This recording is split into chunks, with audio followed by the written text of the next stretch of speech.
about eXyu. When he has the confidence to do those things, he is a jungler that is better than serviceable at the Pro League. And hey, in that game, I felt that he did a really nice job of dictating the pace of the game with his team and with Huhi. As a lot of how Disguise works, it's mostly eXyu saying like, hey, I want to do XYZ, or can we do XYZ? And everyone else feeding in info, with Huhi being the second greatest voice with that. Solid system. For folks that wonder. Yeah, I mean, I'm simplifying it, but anyway, we got a Game 2 draft to dive into, as Summit's going to get his hands on a Rumble to kick things off in the top lane. Well, that might be a bit of a gambit from Disguise, but if it does pay off well, then they don't have to worry about the Rumble ban anymore for what could be potentially they got Azir. Match point for Disguise. And good trade. Darkwings Azir, always going to be a favorite from us here in the Tier 2 scene, as Darkwings has been able to pull off some pretty nasty stuff with the Emperor of Shurima himself. eXyu thinking about Vi could be the next best skirmisher available now that Jarvan and Poppy are off the table and Wukong and Trundle were banned. So now Estral, when you're looking at similar options, there's no Jhin available. What does SolidSnake go for? Does he want to look for maybe like a Nocturne, but there's no Orianna to synergize it with? I know Snake has gone for some carry options in the past. He's played Mundo, but I don't know if you want to go for tanks this early on. They might just save it for the second round of picks and go for at least the Corki setup and another mid laner option instead into the Azir. I don't mind the Corki pick. That kind of dissuades the Galio coming in, because I'm a little worried about a Galio top if you decide to go magic damage here mid. Just given the matchup into Rumble, and you already have Vi to piggyback yourself to the backline, but Corki plays very well in the Galio. So, along with being strong, I like that. And we could see a world where Rahel is kind of pressured to make his pick here too, as the whole bot lane is actually going to be locked in. So, wow. I guess they're kind of thinking the same thing, Raafaa. There's not a jungler that they're 100% convinced they want to grab now, so they're going to drop jungle and find that in the second rotation. As Castle does pick up his Ornn, playing that one into Summit. I will say that this is a matchup where Rumble did see some nerfs, specifically to how he fights against tanks. His Q base damage was nerfed, and then the overheat, the percentage of HP damage you do on every auto, was nerfed. That really helped out the Ornn matchup, and I know from our time at LPL English, we were a big fan of watching the Shy play Ornn, as he really made this champion feel very, very powerful inside and outside of the lane. And this is a champ where, in a lane swap scenario, you're pretty happy as Ornn. You can still build your items, and you're better on lower econ than a Rumble. So I know that we've talked about swaps a lot with the drafts going on. This is one where Disguised early on, definitely showing that they want to swap out of that Corki Rell lane potentially. Once again, Estral are going to pay respect to Rahel's Ezreal and snipe that away in our second round of bans. DSG trying to take away some problematic matchups for the Azir, LeBlanc being one that Cody might have gone towards if he wanted to get a little bit more bursty and have a little more aggressive playmaking for himself. The other option, okay, there it is, the Sylas, just because there are some powerful ultimates that were available on the table for DSG. It could have also been a flex for Solid, as Sylas jungle still playable in certain angles here in the current patch. But Estral, they could go for another 80 carry ban. They could try and thin out the support pool even further. That's where the Rakan comes in. Someone denies Azir Rakan too. Azir can play defense against Rumble a little bit with that equalizer and being able to go up in the air. Good against Rell too. So in terms of Rahel, definitely some options for him. This feeds into the Wombo, but they really let Rahel kind of pick the champs that he wants to play. I mean, he's been one of the few people playing Aphelios, which is something we could see. I think range is good here. Yes. So taking something like Jhin, I mean, you are a bit of a lower damage team with Ornn Jhin, but Azir, if Azir is able to pump out damage and you can create space for him, he can really supply that damage for your team. So for me, I'm putting more of a priority in this game, just given the champs that Disguise is showing, on Darkwings and making sure that his game goes well from the mid lane. I wasn't sure if Solid was going to feel bold enough to pick the Lee Sin, but I think if he pairs that along with another aggressive option like the Ahri, I mean, Lee Sin Ahri is a classic combination that has prevailed throughout many years of competitive League of Legends, and it's going to come down to some of the best players that the LLA has ever produced to see if they can find that jungle mid magic against Darkwings and eXyu. Wondering if it's going to be something like Leona here. for Huhi, just to feed into the aggression. As I think that the value against Lee Sin, just the pressure of having that Q stun on a low cooldown is very good. And yeah, okay. So I think Disguise's ability to hunt Rumble in the side lane is actually quite good. I think that Summit has to be wary of how he plays side lanes throughout this one, as he can be hunted. But also, I see Lee Sin Ahri. We talk about the importance of Darkwings getting econ in this game. The damage on his team, not that great. The Azir can always make up for that. If Darkwings is able to have a happy game here, that Emperor can run the late game. So we'll see if Darkwings gets attacked by this Lee Sin Ahri combo. And also very curious about the swaps, because I think that there is some value in swapping the Ornn out and getting out of the Corki Rell lane and getting out of the first couple of Rumble levels. But I'm curious if that ends up being the choice that Disguised makes, because I don't think you get a lot for accelerating Jhin. You get a lot more for accelerating a Corki if you wanted to go Rumble Rell and send Corki into that solo lane. So curious if that is the call, and if we get a little bit of goofiness here. With maybe a 1v1 at the top side with the marksman going head-to-head. I think there's a world where we might see that. And even more big picture, Matt, one of the things that we have already spoken our concerns about for Estral Esports is when they are playing more complex compositions, the execution barrier becomes even harder to maintain, especially with the coordination issues that we have seen, not just in this tournament, but the LRN playoffs as well. But we'll see if Estral can step up to the plate and take us to at least a 1-1 even in the series score, or if Disguise are about to go up to match point. It's game 2 between Disguise and Estral Esports. Let's hit the rift.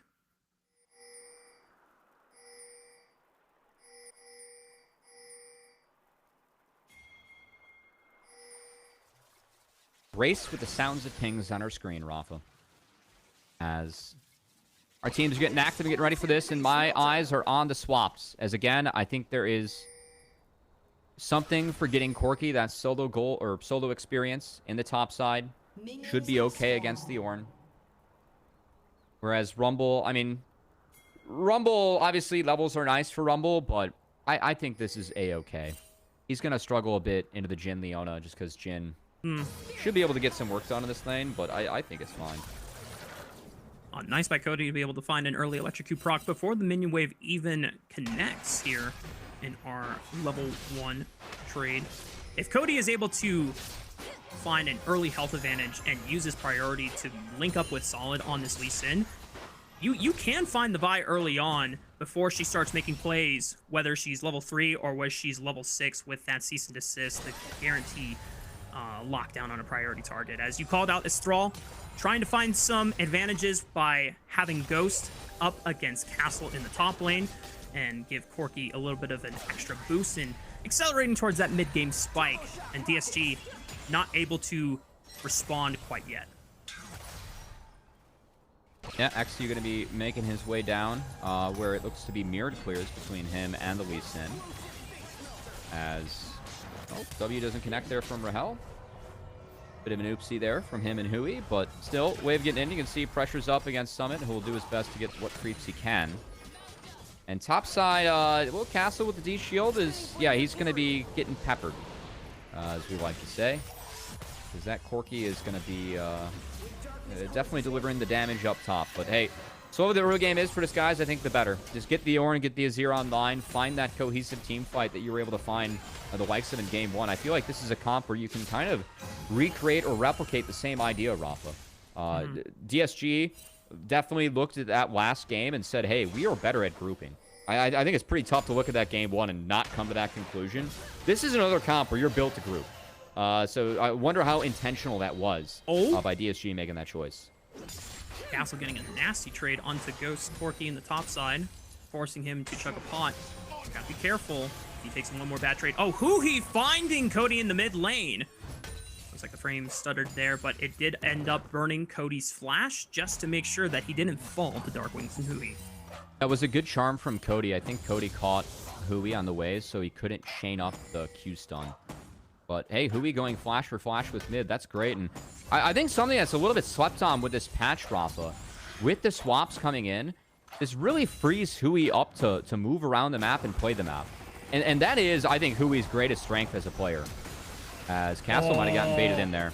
Well played by Ghost, able to play and condition Castle. The first trade, it looks so similar. Castle goes in, and Solid is there for the response. Can say that. I can also say that it was a mirrored clear from the junglers, and that's 350. You're Eing in with your jungler on bot side. That's the exact timer that Lee Sin's going to be up there. And Lee Sin did get some buffs on this patch to his early game specifically. They changed how his Q worked with the Sonic Wave, so it's higher base damage, less bonus AD. I believe the breakpoint is around 45 to 50. It's 41. So it means that you're stronger until after you build more than your first item. Because Black Cleaver's giving you 40. Sunder Sky's giving you 40. So yeah, he's stronger until he goes first item plus. And to be fair, if you're drafting Lee Sin, that's kind of what you're drafting for. To be strong before the first item. Yeah. Get a chance to watch the replay. As you called, because eXyu is already on the bottom side of the map, it is dangerous for Castle to go in like that. I still think it's nice to give credit to Ghost, just recognizing, hey, Castle took a big trade on me last time. He will go for this, and just punishing the fact that Castle was not being disciplined in that moment. We do have a tech pause at the moment. We'll see if we can get back into game very shortly or as soon as possible. One of the things I wanted to bring up in addition to this second game is that Solid, I know that we have talked before about the evolution of Lee Sin and how you don't necessarily need to be super proactive before level 6. You can wait for level 6 to start making plays with Dragon's Rage and just finding kicks to either burn summoner spells or at least get kills. But because of the changes and trying to make Lee Sin a more competitive skirmisher, since the likes of Xin and Vi and Wukong and Jarvan have been pretty much dominating the current meta for the entirety of the year, I'm going to put a little more onus on Solid, also with the fact that Disguise have a stronger scaling composition past 2-3 items, that Solid really needs to dictate the pace of this game before eXyu is able to link up with the rest of this team. Yeah, no, for sure. I think that's a good point. I also, it's part of why I kind of like Huhi being able to move around the map a lot with some of these swaps. Again, I think that's his greatest strength of a player. And man, did I get sent down memory lane today or what when I saw a clip or a quote on my screen of Huhi talking about the first promotion tournament that he played in. He was on Team Fusion in 2015. Folks, if you want to get memory laned, he was playing mid at the time. It was before he started playing for CLG, so this was for 2015, so literally 10 years ago. And he had Mac Noon on his team, who I believe was not able to play the finals. Yep. And they were playing carry old Poppy in order to get leads. It was the funniest tournament. In the end, was playing AD, which is always his main role. They lost to Dignitas and Kiwi Kid with a 5-man Alistar combo. Yes. And his AD was Core JJ. So back then, he was playing against a future world champion as Core JJ role swap to support. There is, I think, a real argument that Huhi and Core JJ themselves were two of the most successful role swaps that the history of the LCS and like what they've ever seen. And you know what's going to be the that was third point one? of the series, and now he's going up against a current world champion in Ghost, which is also kind of crazy. And you'll appreciate this, Matt. Hang on. Summit might be in trouble here. Still has a flash, or actually no flash available, but not enough damage comes out from the DSG members to burn down this Rumble. Back to what I was trying to get to, Matt. You're going to appreciate this one. I think our third most successful role swap. Going to be your favorite player of all time, Mr. Alan Lucio Qualina. Yeah. I think he's I mean, he didn't role swap like professionally. It was before professionally, but I think that he's starting to make a pretty good case for himself. Castle might be in trouble. Decent chunk with the Bellows Breath into the empowered auto attack, but Summon is still burning him down. Ding's level 6 at the right time, and Castle just flashing a little too late. That's a nice pickup for Estral. Second kill of the game. I mean, Summon at 6 for the whole fight. I appreciate Castle trying to do the damage that he can with the Bellows Breath, but that is an unforced error. I'm going to steal some verbiage from Tennis. As we have Huhi making his way mid. Cody zoom. I think it's also a baseball. Darkwings should be able to... Well, yeah, the air, but unforced air, specific in Tennis. It means that, you know, it's an error on your end. That wasn't forced. So, I mean, it's not like a player hit a good shot. He just kind of biffed it. That was a biff from Castle, who was not able to find it. And that's a pretty big lead being opened up by Summit now, as Castle loses more waves, and it's 25 to 52. And I know you're an Ornn, and I know you scale up, but that's not a happy place to be on the map right now. Because that individual matchup is going to be very Rumble favored given Summit being up a level, having access to Swifties, and no magic resist being in the inventory of Castle yet. Yeah, we gave praise Castle earlier on, knowing that he can play the weak side very gracefully. This second game opening, not a good example or demonstration of that, as Summit is nearly double his CS at this time. 15 seconds away from the Grubs spawning, both junglers making their way to the top side of the map. Level 6s already hit by Rahel, but Winsome is still level 4, and Huhi, I don't know how close he is to level 6 himself, but that could be a big difference maker. The level advantage on the Winsome, goes aggressive, trying to link up with eXyu, not able to find or connect a play as Winsome is able to get away thanks to that crash down.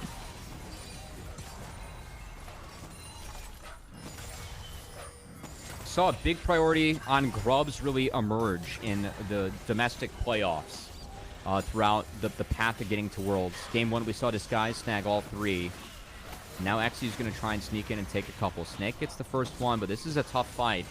With Castle being so far behind, I mean, you might have to trade these Grubs for some farm, as eXyu's going to get one, but can he get out? Okay, can he flash? He uses the cease and desist, and then into flash away, but solid flashing, following after. That's the feat of warfare secured for Estral. Huhi might be in trouble, but Castle has TP to the play, looks for a knockup with the call, the Forge God, but Solid goes back in. Oh, doesn't get a trade onto Huhi. He survives with a little bit of HP, but now Castle's in trouble because Cody's able to make the first move alongside Darkwings, and Estral able to go up 4-1 at 9 minutes. 2 for 1 with the Grubs, too. At least it should be, as eXyu not going to try and get back and contest, but that Grub's still going to be there. So the attempted fight for Disguised, I mean, again, I understand trying to deny the Grubs, but that's a world where if the Ornn doesn't come, you might have gotten you know, eXyu dead for a Grub, and then Ornn gets free farm. I think Castle TPing, while they traded a 1-for-1 after that, not nearly as worth it. I would have much rather kept Castle's TP and got the Ornn more CS. I think eXyu dying for 1 Grub, I mean, it sounds goofy, but it really is not the worst thing in the world. As if you get a 3 Grub advantage, it is pretty dire in today's day and age of League.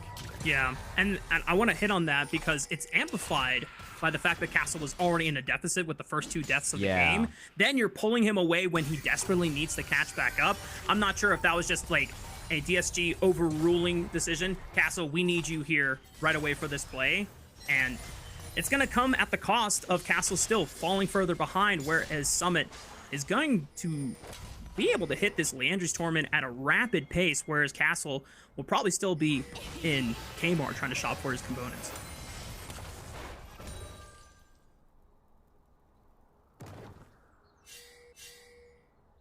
Well, Disguised, I mean, they find themselves in a deficit, and with Estral playing yet another dive comp, this one definitely has to, I mean, it needs a lead like this to be effective. You're playing Ahri Lee Sin. If you're not, you know, driving home a mid-game advantage, you're winning in the mid-game, you're going to be falling behind. So I think the fact that Estral find themselves at this game state, this is a good game state for them where they can snowball and win out from here. I think this Dragon was never going to be an option. They're trading this one for farm on Ornn, as they've now shifted the Azir into the Rumble lane, and they've put their bot lane mid, where Jhin can hopefully be impactful with both lanes with a curtain call if need be. So I do like the assign people locked back in. That means we're getting back into the game. And yeah, as a team, like being new to the league, Disguised, they definitely had a few blips. I think that as a squad, it's very clear that they weren't strong enough, but props to them, like, for keeping some pieces, changing others, and finding the mix that they needed to be competitive for this promotion relegation tournament. Because no matter how the year went for Disguise, they were always going to be fighting to get their spot back. And that's very significant coming in. eXyu forcing the play onto Summit. Yeah. But, yep, cease and desist exchange for the Summoner spell, but now the potential re-engage.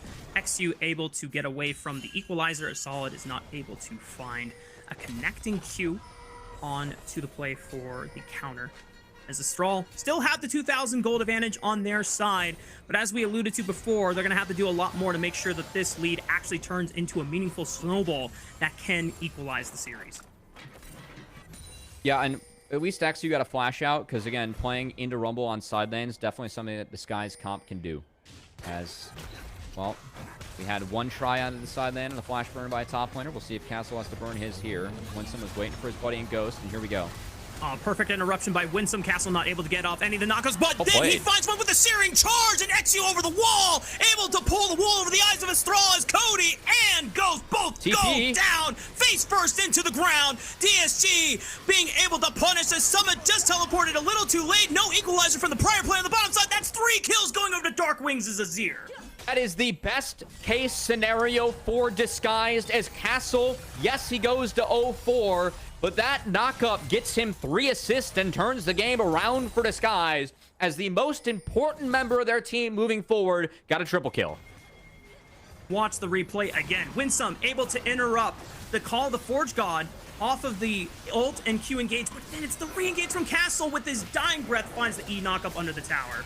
That was so creative from Castle. I mean, sending himself back in there. I don't think he gets out, but that double knockup was imperative in buying time for his team to rotate.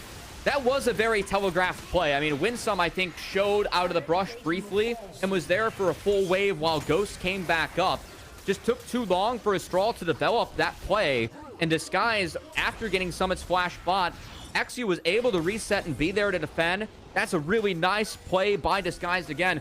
Gets them back into even footing against a comp that needs to snowball. I mean, you were playing Rumble, Lee Sin, Ahri, Corki. If you're not winning at 1 to 2 items, your game is not going to be good at 3 items plus. Disguised evening up the game as it is now. That's a massive win for them. And the big thing I am concerned about for Estral Esports is the other half of this Lee Sin Ahri combination in Cody's Ahri. I think just now might be able to finish his first item of the game, but he went for CDR boots, trying to find more playmaking. No, he can't even finish the first item. He's so far behind Darkwings' Azir, which you want to have that snowball opportunity, being able to create so many aggressive plays on the map before this Azir comes online. At this pace, DSG are going to outscale Estral way before they can even find a moment in this game to just shut them out. I mean, Lee Sin built Eclipse. From here on out on the patch, he's weaker, right? They really put a lot of power into his early game, but he's weaker for the rest of the game now. And this Ornn, like, yes, you got Miles behind early on, but Castle is only down half a level. The gold is obviously Summit favored, but you're still going to be Ornn. You're gifting out those ornaments and the utility you bring. I mean, we just got a first glimpse of what Ornn can do. Yeah, I'm concerned for Estral. And again, I think that my concern for Estral is it's not just... It is a worrying trend of them not being able to play well enough as a team of 5. And that, I mean, look, League of Legends, how it's evolved, more objective fights. It really is who is the best team of 5 that can win on the day. And no matter how good your players are, you got to be greater than the sum of your parts. And so far from Estral in this tournament, we just haven't seen that.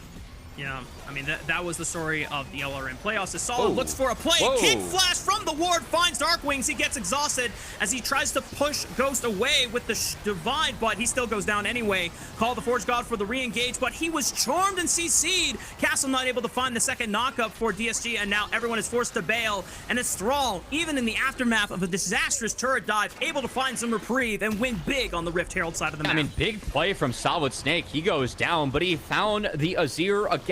The most important member of the game for Disguised is this Azir. Ornn, Vi, Jhin, that's not enough damage to bring to a team fight. Azir has to make up for that. He removed Azir immediately from the fight as Darkwings wasn't able to navigate out of that one after he was kick flashed back into his thrall. So SolidSnake takes him out. They can't stick around and take the Rift Herald. 2 neutral objectives on the map. Disguised should be able to get one of them. But either being picked up by Estral or this first brick in the top side, that's going to be feet secured. There you go. Estral able to bounce back and still find some leverage in being able to create the mid-game snowball that this composition so heavily depends on for them being able to have a chance at equalizing the series. They don't get a chance to burn down the Rift Herald, but as you called out, they get still solid objectives for themselves across the map. DSG will have a chance to try and scope out some vision. This would be a Disguise versus Luminosity race for the 2026 LCS guest spot. Maybe there is a chance that Estral could clean up some of the coordination, or the Tigres being able to come in as the first seed would prove anything different. But right now in this game 2 for this series, Estral are doing the best that they can to stand up against DSG with this mid-game spike. As Summit is able to push off eXyu and Huhi away from the third dragon of the game, teleports coming in. As Cody does find a charm onto Huhi, but it's just to make sure that DSG can't even get a chance to go into the dragon pit. And that's 2 dragons on the board for Estral. And frankly, given where the game's at, I think you're always giving that dragon away. You just don't want to fight Lee Sin Ahri in the window they're in now. And if you can trade that for farm elsewhere, I think Disguised are A-okay to give that one over. Real answer is that, are they going to fight Rift Herald or not here?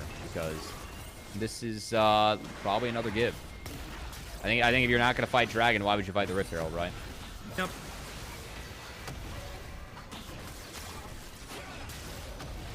Estral trying to pull it back and away from a flip angle where eXyu could easily Q over the wall and then just flash out after stealing or denying the Rift Herald away.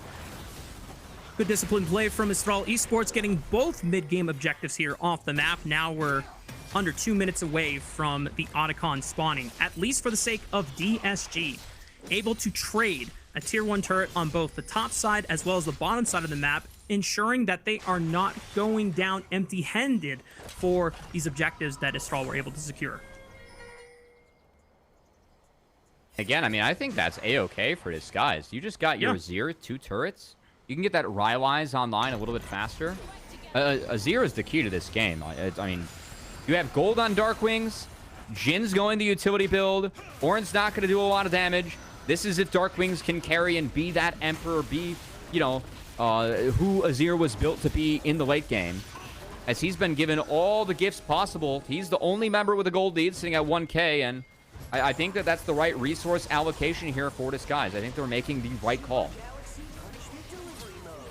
Castle might be in trouble here as Summit is getting a huge trade, bringing him to nearly 50% HP. Cody and Winsome all hovering the bottom side of the map, but a fight breaks out in the mid lane. Solid almost about to die, but he might be able to at least trade one on a Huhi. The equalizer does enough damage, and Solid trying to get away, but Castle finds him, bonks him over the head, but now it's Cody with the turn, looking for the Spirit Rush as they jump on the Darkwings. It's a triple for Ghost, and as some region-wide server issues were going on, unfortunately. They're not going to stop us from getting through this game. We're back, chat! Oh my god, sorry if I just blew up your ears, but you know what? After waiting for nearly an hour, I'm so happy to see some freaking League of Legends back on my screen, y'all. And Otacon just spawned, so here we go. Mid-game stride where Estral really need to secure this snowball advantage for themselves, because if they are not able to slam this home, then Disguise, as you mentioned, the scaling advantage is on their side as long as they are protecting and playing around Darkwings' Azir. Yeah, I'm honestly just excited to get back into this one, because if Estral weren't able to finish up this game, I mean, this is a lead where they can turn this one into a win. Again, need to keep the pace of the game going. I think that really favors them as they knock down the mid-outer turret after the dragon was secured a while back. We got 2 minutes until the next one, but Estral setting their sights on the top side, as that is the side of the map the Otacon has spawned on for this game. Right now, Estral are doing the right steps to secure vision on that top side river. You see that eXyu and a couple members here, Huhi and Darkwings, trying to make their way to contest some of that vision on the top side of the map. Castle is answering the split from Cody on the bottom side. Both of those solo laners have teleport available. Do Estral feel confident in just starting up the Otacon right here, right now? I think you absolutely want to fight. Ghost has gotten so many kills off the last couple of skirmishes that have gone Astral's way. He is very fed on this Corki. He is at the 2-item spike, has a Dirk as well. So Corki is as strong as possible for the Otacon fight coming in. And if you're Estral, yeah, I mean, you want to make this one happen. Right? They can't tank it that well.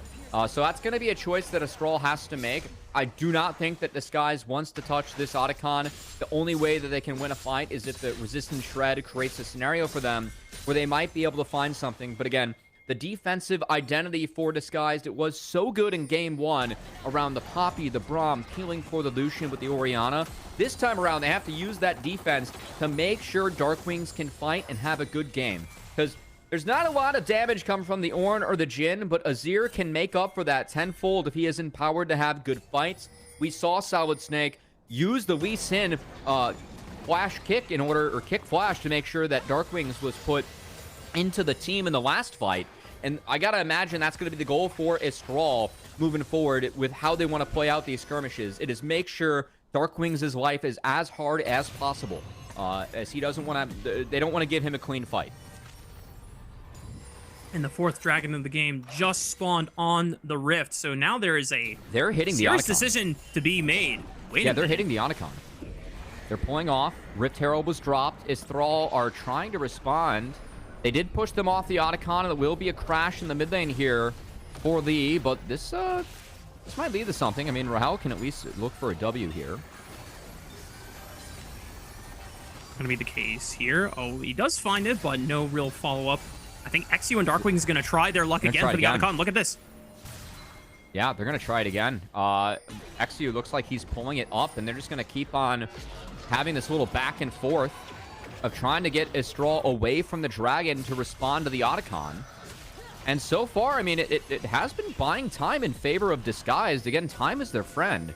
So if they can stall out this game, slow it down a bit, they've gotten their summoner spells back up. I do think that's a positive scenario for them. Crazy thing is that Estral have only managed to find, I think, just 1 turret off the map in this dance for the past 3 minutes since Otacon has spawned. The fact that Disguised are able to prolong this objective for so long, it is challenging Estral's ability to find the window to shut this game out before the game scales out of their favor. I mean, look, this has been Estral. I think the diagnosis of them is that for the first 15, 20 minutes of the game, they have been able to use their individual prowess to get leads, but as a team, their solutions later on have not been as good. We saw this in the series against Conviction as well. I think that when Conviction was able to play out their drafts and the picks that they knew well, we saw Estral not respond well to that. And I got to give credit to Disguise for that sequence. I think that's a really calm, steady way to play the game after an hour-plus long pause for both these guys. I think that was a good solution for Disguised, and now they're going to start hitting this dragon where they have position. They're going to get the TP out of Summit. We'll see what happens from here, because eXyu is going to pull off, and yeah, I still think this is not a fight that Disguise wants at all. But they aren't going to have time to get to the Otacon. They're going to drop that bot wave. Can they play for mid, maybe? Give Not the dragon, really. but no, they can't.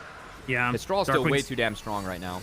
Yeah, Darkwings has to catch bot wave 2. He does have teleport. Estral is looking, hunting. Look, Cody doesn't find the charm on anyone and used all 3 uses of that Spirit Rush there. So that ultimate is gone. Baron is now alive. Otacon has yet to be taken this game, and Disguised still trying to give some time over to Darkwings, farming up a storm on the bottom side of the map. He's already completed his Seekers, so he can at least make 1 play before the completion of his Zonias. And Estral, they're 3,000 gold ahead, Matt, but if we call back to playoffs LRN, when we look at some of the games that Estral had leads against the Tigres, and we're not able to close out the leads, that's where longtime Estral fans are going to be very concerned for their squad, despite them having the advantage at 25 minutes. Yeah, a big advantage of that, too, as Ghost has a Collector completed. And yeah, the top side of the map, we're going to have a TP coming out from Darkwings. They do see Cody bot. I imagine this is going to be hit. They're going to try and get Cody's TP at minimum. Cody is taking a recall right now. I hope that he has a major purchase here. Probably not a full 3rd item, but maybe some decent components. Pulling it off. Nothing really. He TP'd okay, mid? well, he TP'd mid. Why would you TP mid? Okay, well, DSG, you have the opportunity, unless SolidSnake can pull off a miracle here. Winsome goes in with the engage, looks for Darkwings. He's able to slide on back to the right side. Solid, tags Otacon, looks for the flash play, but Rahel's able to flash in time, and now SolidSnake is compromised. Cody going in with the Spirit Rush once again. Someone finds the first drop onto Huhi. Darkwing is not going to survive this one, and Estral, it didn't look good at first, but they still find a way through it all on the backs of Cody and Ghost, pulling it off. It's the ace for Estral at 26 minutes, and they'll pick up the Otacon. Darkwings was found at the start of the fight again by Estral. They need to have a setup where Darkwings is able to fight. I really thought that was an okay play from Disguise given the Otacon. And where Cody TP'd, I thought there was a window where they would be able to burst it, but they aren't able to execute the fight. Darkwings used the Seekers, didn't use the flash. As if we get a second look, I'm kind of curious to see how he went down, because Darkwings, again, he needs to be the linchpin and the DPS of this team. Him being taken out first in the major fights that we've seen has been the biggest boon for Estral, as I think this game has reached a breaking point that Disguise cannot push through, as Estral has a significant lead with a Baron in hands that will be up and available for them when their soul spawns. So massive for Estral to clutch up when it mattered most after a grueling tech pause. It's always difficult to try and get locked back in and understand what your win conditions are and remind yourself how to sync up everything with the rest of your team, but they're able to prove that their mental resilience is strong enough to be able to play at the right time and now find themselves 7,000 gold ahead. They're also on soul points, so by the time that dragon spawns in under 2 minutes while they're playing on this top side of the map with their Baron buff, they have pretty much everything going for them to close out this game and equalize the series up. Yeah, ornaments are coming in, but I think it's going to be a little bit too little too late, as Castle, this Ornn has been able to get in the game. Going wow, in. Darkwings? Darkwings tries to flash in, scoops up two. Ghost is slain. Rahel's still alive, but Darkwings falls at the price of it. Huhi's gonna get knocked up next, and a last-ditch effort from Disguise looked admirable at first, but still, it's a massive numbers advantage for Estral, 4-2. And I don't think Rahel and Castle are gonna be able to do enough to stop Estral from taking whatever they want in this base. Yeah, tough spot for Darkwings. He goes in, gets the shutdown on Ghost, who was legendary, but of course, you need to be that Emperor in the backline on this iteration of Azir when you have the Rylais, you have the Nashers. So going in like that and torpedoing, yes, he finds the trade and gets a big shutdown, but of course the fight does go the way of Estral, and with the Baron empowered recalls on the majority of the members, they should be able to make sure their map is right for the soul to spawn, as Infernal Soul is available for them here in 35 seconds. Yep, enough time for Estral to redeploy back on the map. Even Summit TPing to that minion wave just to make sure that he is there even earlier. Linking up with Cody through the bottom side of the map, they should be able to establish vision control in that blue quadrant jungle before Disguise can set up their own vision. eXyu might get a chance to look for this empowered Scuttle Crab and find Cody and Summit on the right side. Oh, eXyu should be fine, be able to link back up with the rest of the team, but Cody's gonna look for the charm, doesn't find it on eXyu, forced to flash over the left wall. SolidSnake goes in, and he is gifted a free buy, and that should be it, folks. Cody, one last Spirit Rush charge, gets another reset, and it's just too easy for Estral. Finally finding the snowball, finally finding the team fight win to close game 2 out. All right, folks. Well, if you waited around that long, you've at least been rewarded with the series, as Estral able to convert their Game 2 lead into a victory. And for Disguise, they need to go back to the drawing board. I think the tank for Castle wasn't a great start to the game for him. Having Rahel on a Jhin and not a massive carry looked like a bit of a different team versus Game 1. And Ghost, that time around, the lead he was able to pick up, he converts it to a victory with his team.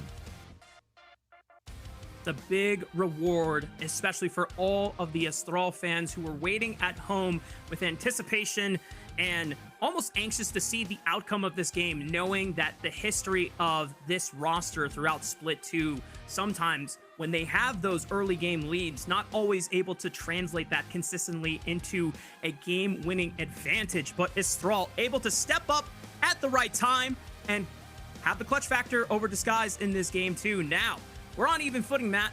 1-1. Both of these teams still 2 games away from closing out the series in their side. I'm curious now what things are going to look like going into Game 3.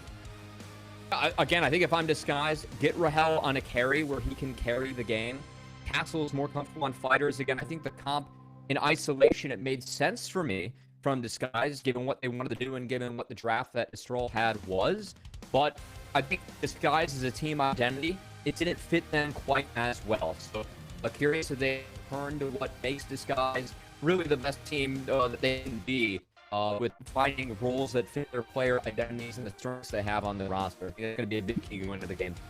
Game 2 officially wrapped up here, folks. It's time to take a quick cool down. We'll see you on the other side for Game 3.